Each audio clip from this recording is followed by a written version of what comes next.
জীবনে যখনই কোনো কঠিন কাজ আমাদের সামনে আসে তখন আমরা কারোর না কারোর থেকে সাহায্য চাই, যেটা উচিত। কিন্তু যদি যে কোনো ছোটখাটো বিষয়ে আমরা সাহায্য চাইতে শুরু করি তাহলে কি হবে?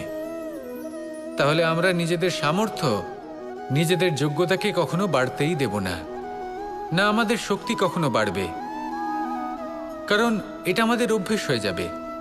যাই ঘটুক আমরা কারোর থেকে সাহায্য চাইতে চলে যাব, এটাই আমাদের স্বভাব হয়ে যাবে।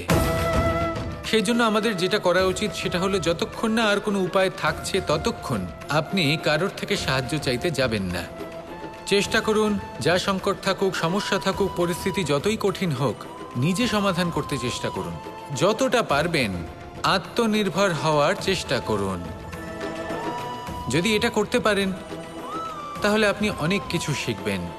দিন প্রতিদিন আপনার জীবন আরও বেশি উজ্জ্বল হয়ে উঠবে, ব্যক্তিত্বের বিকাশ ঘটবে, আপনার শক্তি বৃদ্ধি পাবে, যোগ্যতা বৃদ্ধি পাবে, আত্মবিশ্বাস জেগে উঠবে, আর আত্মনির্ভর হয়ে মন বলবে রাধা রাধা।